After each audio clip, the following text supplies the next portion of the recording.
myself Shrey Arora and I welcome you all to Study Falcon Current Affairs series। और आज हम बात करने वाले एक बहुत ही क्रूशियल टॉपिक के बारे में जो है इलेक्ट्रिसिटी अमेंडमेंट बिल 2022। तो ये टॉपिक बहुत ज्यादा इंपॉर्टेंट हो जाता है for your current affairs as well as your competitive examination, because recently parliament में इस बिल को लाया गया और इसका बहुत तगड़ा विरोध करा गया ऑपोजिशन पार्टी के द्वारा भी, और साथ साथ जो पावर इंजीनियर्स है डिस्कॉम के, उन्होंने भी इसका बहुत विरोध करा। और साथ साथ ना केवल पावर इंजीनियर्स बल्कि डिस्कॉम ऑपरेटर्स और इवन फार्मर एसोसिएशन ने भी इस बिल का इतना ज्यादा विरोध करा। तो अब बात आती है कि इतना विरोध क्यों हुआ इस बिल का। तो आज हम इस वीडियो लेक्चर में डिस्कस करेंगे क्या नीड थी इस बिल की, क्यों इतना ज्यादा प्रोटेस्ट हुआ इस बिल के अगेंस्ट, और विजन क्या है गवर्नमेंट का इसको लाने के बाद, और इससे क्या क्या चेंजेस देखने को मिलेंगे इलेक्ट्रिसिटी सेक्टर में। तो सबसे पहले बात करेंगे इलेक्ट्रिसिटी के बारे में। इलेक्ट्रिसिटी जो है हमारे कॉन्स्टिट्यूशन के आइटम नंबर 38 इन कॉन्करेंट लिस्ट में आता है। अब आप सभी को पता होगा कॉन्करेंट लिस्ट किसका पार्ट है। यस, कॉन्करेंट लिस्ट पार्ट है 7 शेड्यूल का। 7 schedule of Indian constitution talks about 3 list, centre list, state list and concurrent list.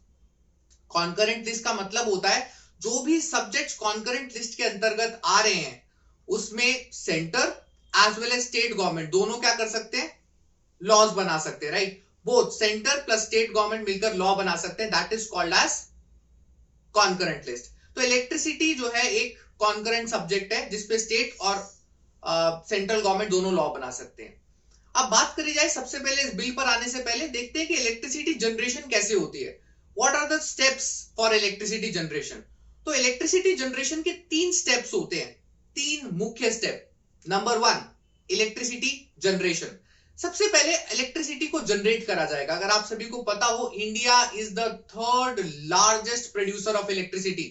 Yes, world outlook report में भी ये दिया गया है कि इंडिया जो है 3rd लार्जेस्ट प्रोड्यूसर है after China and USA. Right, तो इंडिया 3rd लार्जेस्ट प्रोड्यूसर है। और इंडिया में मेनली अगर आपको पता हो इलेक्ट्रिसिटी जनरेशन किस टाइप से होती है, we have thermal power plants. Right, coal से मेन जो है हमारा इलेक्ट्रिसिटी जनरेशन होती है।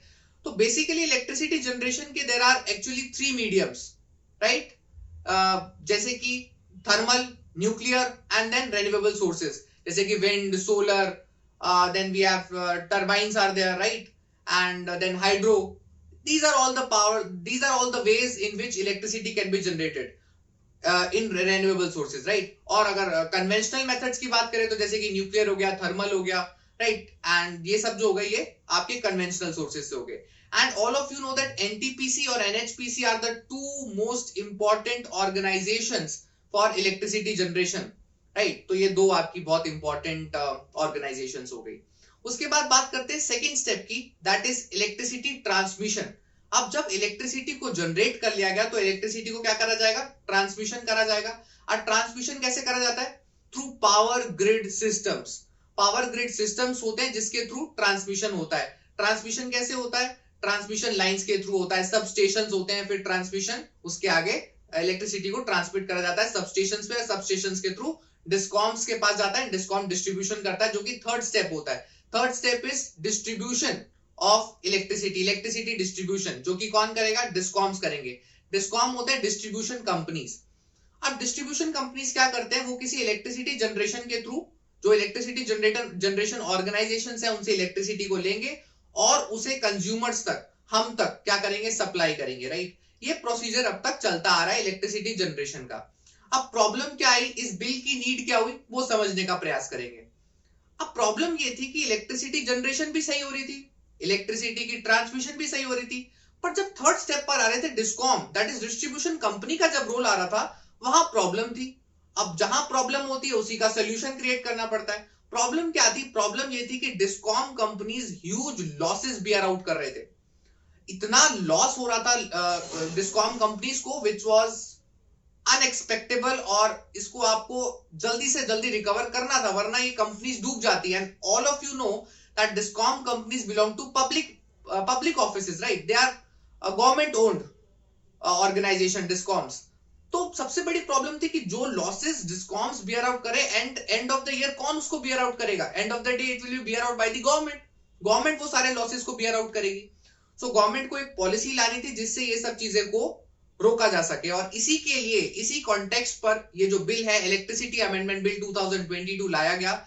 इससे पहले जो अमेंडमेंट थी 2003 इलेक्ट्रिसिटी बिल, लास्ट जो अमेंडमेंट थी वो इलेक्ट्रिसिटी बिल 2003 में हुआ था और उसके बाद अब 2022 में हुआ है। तो after a long tenure of about around 20 years और सो, लाइक 2 डिकेड से कोई चेंज नहीं हुआ इलेक्ट्रिसिटी बिल में, बट अब हो रहा है बिकॉज डिस्कॉम्स के इतने ज्यादा लॉसेस की वजह से। अगर मैं बात करूं तो मेन डिस्कॉम लॉसेस जो हैं तेलंगाना, महाराष्ट्र, मध्य प्रदेश, राजस्थान, इन जगहों में तो डिस्कॉम्स के अगर आप टोटल लॉसेस देखोगे तो it is around 1,16,000 crore rupees. They all are at losses, right. अगर मैं टोटल ओवरऑल एक फिगर देना चाहूं तो 1,16,000 करोड़ रुपीस ये discom companies losses bear out कर रही हैं। And I think so that इतना ह्यूज अमाउंट अगर लॉस में रहेगा तो गवर्नमेंट को कितनी बड़ी प्रॉब्लम रहेगी। अब ये कारण आप कहोगे खाली डिस्कॉम्स हैं, ऐसा तो नहीं है। कई पॉलिटिकल पार्टीज एजेंडास क्रिएट करती है कि हमें सत्ता में आने के लिए, पावर में आने के लिए, what they try to give freebies. What does freebies means? Free electricity. हम 600 यूनिट तक जो यूज करेगा उसे फ्री इलेक्ट्रिसिटी मिलेगी, फ्री हम प्रोवाइड करेंगे। फ्रीबीज के चक्कर में क्या होता है, discom companies losses bear out करती हैं, क्योंकि अभी तक ऐसा कोई लॉ नहीं था कि मिनिमम और मैक्सिमम सीलिंग जहां तय हो सके डिस्कॉम कंपनीज पर कि आपको इतना मिनिमम चार्ज करना है, इतना मैक्सिमम सीलिंग रहेगी। क्योंकि ये कोई लिमिट तय नहीं थी, इसलिए इसका अनडू एडवांटेज लिया जा रहा था by the political parties, right. And वो क्या कर रही थी, वो फ्रीबीज बांट रही थी इलेक्ट्रिसिटी को, और इस पर भी कंट्रोल करने के लिए रूलिंग पार्टी ने ये बिल लाया, दैट इज अमेंडमेंट बिल 2022। जैसे कि मैंने इन प्रॉब्लम्स को डिस्कस करा, अब थोड़ा सा और डिटेल में बात करते हैं कि अमेंडमेंट ऑफ 2022 के बिल में क्या क्या चेंजेस हुए हैं। सबसे पहला चेंज हुआ आर्टिकल सेक्शन 42 और सेक्शन 14 में, जहां बोला गया डिस्कॉम कंपनीज को कि भाई अब जो है कॉम्पिटिटिवनेस बढ़ाने के लिए डिस्कॉम में कॉम्पिटिटिवनेस बढ़ाने के लिए रिटेल डिस्ट्रीब्यूशन को ओपन कर दिया जाएगा। अब जब रिटेल डिस्ट्रीब्यूशन ओपन हो जाएगा, इसका क्या मतलब होगा, कंज्यूमर्स के पास चॉइस होगी। दैट जैसे मैं कंज्यूमर हूं, मैं इलेक्ट्रिसिटी किसी डिस्कॉम से लेता हूं, अभी तक मेरे हाथ में नहीं था कि मैं चूज कर सकूं कि किस डिस्कॉम से मुझे इलेक्ट्रिसिटी लेनी है, right. I can not choose, एक पर्टिकुलर फिक्स रहता था कि इससे इस पर्टिकुलर डिस्कॉम से आपके घर में इलेक्ट्रिसिटी आएगी। But after this bill of electricity amendment 2022 bill के बाद अब कंज्यूमर के पास एक चॉइस होगी कि वो अपना डिस्कॉम खुद चुन सकता है। दैट इज रिटेल कंपटीशन को बढ़ावा मिलेगा, डिस्कॉम में रिटेल कॉम्पिटिटिवनेस बढ़ेगी, जिसकी वजह से क्या होगा, ना केवल एफिशिएंसी बढ़ेगी बल्कि आपकी क्वालिटी बढ़ेगी, प्रोडक्टिविटी बढ़ेगी, और कंज्यूमर का end of the day benefit होगा। तो कंपटीशन बढ़ाया जा रहा है डिस्कॉम्स में, ताकि जो लॉसेस हैं उनको बियर आउट कर सके, जो प्रोडक्टिविटी है उसे इंक्रीज करा जा सके, एफिशिएंसी को इंक्रीज करा जा सके। सो ये सबसे एक मेजर पॉजिटिव स्टेप है, that is retail competition of discoms is said to be increased by this sort of amendment bill। उसके साथ साथ एक बहुत इंपॉर्टेंट चीज और हो रही है, और वो है कि इलेक्ट्रिसिटी जनरेशन तो हो ही रही है, इलेक्ट्रिसिटी ट्रांसमिशन भी सही हो रही है। डिस्कॉम्स में अब जो है उनके ऊपर एक मैक्सिमम और मिनिमम सीलिंग जो है वो इफेक्टिवली इस बिल के बाद आ जाएगी। और कौन डिसाइड करेगा, एक पर्टिकुलर ऑर्गेनाइजेशन या कॉर्पोरेशन से डिसाइडेड एक अमाउंट रहेगा, राइट। वो अमाउंट जो है डिस्कॉम्स को फुलफिल करना पड़ेगा, दैट इज एक मैक्सिमम सीलिंग और एक मिनिमम सीलिंग रहेगी कि इतना तो बिल आएगा ही आएगा, मैक्सिमम इतना आएगा, मिनिमम इतना आएगा, ताकि कोई भी प्रीडेटरी चार्जेस, ऐसा होता था कि कई बार प्रीडेटरी चार्जेस जो थे लोगों को सामना करना पड़ता था, कंज्यूमर्स को सामना करना पड़ता था, all the predatory charges, right. So वो एडवांटेज जो वो डिसएडवांटेज जो थी, जो कंज्यूमर साइड पे थी, उसको भी खत्म करने के लिए ये बेसिकली अमेंडमेंट रूल हुआ, जिसकी वजह से मैक्सिमम और मिनिमम सीलिंग भी अब तय कर दी जाएगी इस अमेंडमेंट बिल के बाद। साथ साथ एक और बहुत इंपॉर्टेंट चीज हुई है कि यह लाइसेंसिंग को ग्रांट करना और लाइसेंस को रिन्यू करना, उसका भी एक क्लॉज डाला गया है, ताकि जो नए प्राइवेट ओनर्स हैं डिस्कॉम्स जो बनाना चाहते हैं वो भी आगे आए और कंपटीशन को और ज्यादा इंक्रीज करा जाए।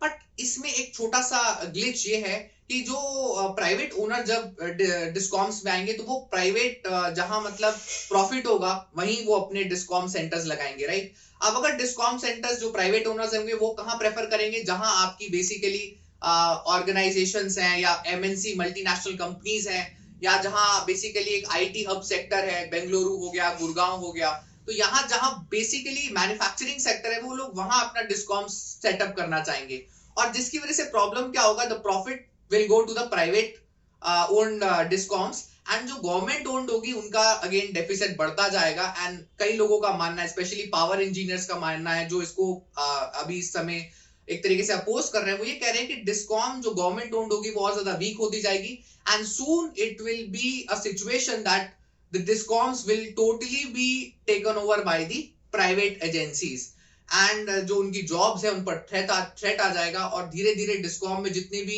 एम्प्लॉयमेंट थी, गवर्नमेंट एम्प्लॉयज थे, उनकी जॉब्स जाने लगेगी, and this will be a very severe concern for after this amendment bill.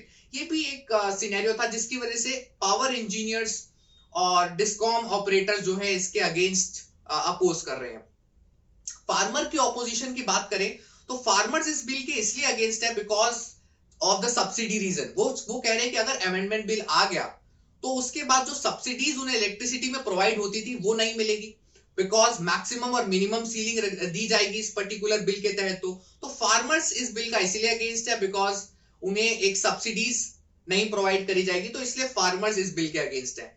तीसरी चीज ऑपोजिशन पार्टी के अगेंस्ट है। वैसे तो ऑपोजिशन पार्टी हर चीज में अगेंस्ट ही होती है रूलिंग पार्टी के, बट इसमें एक बहुत जो उनकी तरफ से एक तथ्य दिया गया है वो ये है कि कॉन्करेंट इलेक्ट्रिसिटी कॉन्करेंट लिस्ट का पार्ट है, राइट। कॉन्करेंट लिस्ट में आता है, एंट्री नंबर 38 में इलेक्ट्रिसिटी आता है। That means centre as well as state government दोनों के पास राइट है कि वो लॉ बना सकता है। बट अगर कभी सेंट्रल गवर्नमेंट किसी कॉन्करेंट सब्जेक्ट पे रूल या लेजिस्लेशन या एक्ट बनाना चाहती है तो उसको एक प्रायर कंसल्टेशन करनी चाहिए सारी स्टेट्स के साथ कि भाई हम ऐसा बिल ला रहे हैं, ऐसे ऐसे हम चेंजेस करने वाले हैं। बट अभी तक देखा गया कि रूलिंग पार्टी ने एज सच कोई भी डिस्कशन नहीं करा किसी भी ऑपोजिशन पार्टी से, तो वो इसीलिए वो थोड़ा सा एक फेडरल प्रिंसिपल्स को सामने लेकर आ रहे हैं कि फेडरल स्ट्रक्चर, फेडरल प्रिंसिपल्स का एक तरीके से वायलेशन करा गया रूलिंग पार्टी के द्वारा इस बिल को डायरेक्ट पार्लियामेंट में लाकर, बिकॉज इस पे क्योंकि कॉन्करेंट सब्जेक्ट का पार्ट है इलेक्ट्रिसिटी, पहले इसको डिस्कस करना चाहिए था आपस में और फिर इस बिल को लाना चाहिए था और जब इंप्लीमेंटेशन की तरफ जाते। बट गवर्नमेंट की तरफ से देखे जाए तो ये एक नीड थी। Why it was a need? Because एक नीड इसलिए थी बिकॉज डिस्कॉम बहुत ज्यादा लॉसेस में चल रहे थे। कई सारी पॉलिटिकल पार्टीज फ्रीबीज की तरीके से इलेक्ट्रिसिटी को डिस्ट्रीब्यूट कर रही थी, जो end of the day discom पर एक तरीके से लॉसेस का बोझ बढ़ रहा था। अब सब्सिडीज में भी कई लोग इलेक्ट्रिसिटी को बहुत ज्यादा दे देते हैं, उसकी वजह से भी बहुत सारी प्रॉब्लम्स आती है। अगेन जो आर्थिक स्थिति है वो तो सेंट्रल गवर्नमेंट को देखनी पड़ेगी ऑल ओवर। सो ये बिल एक तरीके से एक पॉजिटिव वे में देखा जाए तो कंज्यूमर्स के लिए बहुत बेनिफिट है, बिकॉज अगर कंज्यूमर के साइड से देखा जाए तो उनके पास अपनी तरीके से एक चॉइस होगी कि वो अपने डिस्कॉम ऑपरेटर्स को खुद चुनेंगे। जैसे कि हम लोग अपने फोन ऑपरेटर्स को चुनते हैं, we can choose Idea, we can choose Airtel, we can choose Vodafone. So similarly हम अब अपने डिस्कॉम्स को भी चुन पाएंगे कि from which we want electricity supply, right. साथ साथ एक और इंपॉर्टेंट क्लॉज इसमें ऐड करा गया है, that is renewable purchase obligation. Section 60A इस बिल में और ऐड करा गया, that is renewable purchase obligation. यानी कि जितने बड़े बड़े लार्ज पावर प्रोक्योरर्स हैं उनको बोला जाएगा कि इतना मिनिमम फ्रैक्शन ऑफ इलेक्ट्रिसिटी उन्हें रिन्यूएबल सोर्सेज से लेनी पड़ेगी, राइट। और अगर वो नहीं लेते तो उन पर फाइन चार्ज होगा और बहुत हेवी पेनल्टीज भी इस बिल के तहत उन पर डाली जा रही हैं। सो ये बहुत इंपॉर्टेंट क्लॉज लाया गया है इस पर्टिकुलर एक्ट में, जहां से रिन्यूएबल परचेज ऑब्लिगेशन की वजह से इवन एनवायरमेंट को भी ध्यान में रखा जाएगा, और इवन जो हमारे प्राइम मिनिस्टर का विजन है कि एनवायरनमेंट के प्रति भी वो बहुत सुचारू रूप से काम कर रहे हैं, तो वो भी एक तरीके से green environment, eco friendly environment की तरफ भी एक बहुत अच्छा स्टेप है इस बिल के तहत। सो इस बिल के कुछ पॉजिटिव कंसर्न्स तो हैं, बट इसमें कुछ एक नेगेटिव कंसेप्ट्स जो सामने आए हैं, जैसे कि मैंने बताया फेडरल प्रिंसिपल्स का थोड़ा सा वायलेशन जो ऑपोजिशन ने कहा, फार्मर्स की कुछ सब्सिडीज के बारे में क्लैरिफाई अभी तक नहीं करा गया कि whether subsidies will be continued और नॉट, और डिस्कॉम में जितने भी लोग हैं जो ऑपरेटर जो गवर्नमेंट ओन्ड ऑपरेटर्स हैं उनकी जॉब्स के बारे में जो अनसर्टिनिटीज हुई हैं इसके बारे में गवर्नमेंट की तरफ से अभी कोई स्टैंड नहीं आया है।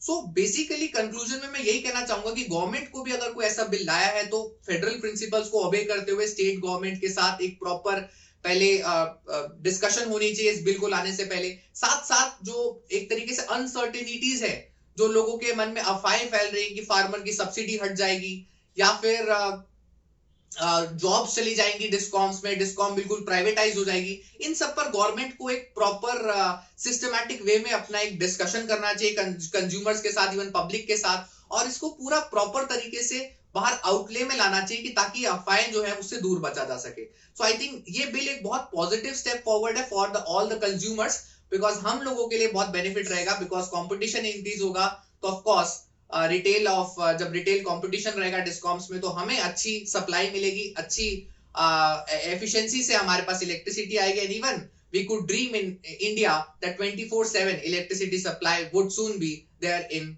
every city of India. सौभाग्य योजना तो वैसी सरकार चला रही जिसमें 100% इलेक्ट्रिफिकेशन की बात हुई है, पर देखते हैं कितना समय और लगेगा उस सौभाग्य योजना को पूरे देश में व्यापित या विस्तृत होने में कितना समय लगता है वो देखना पड़ेगा।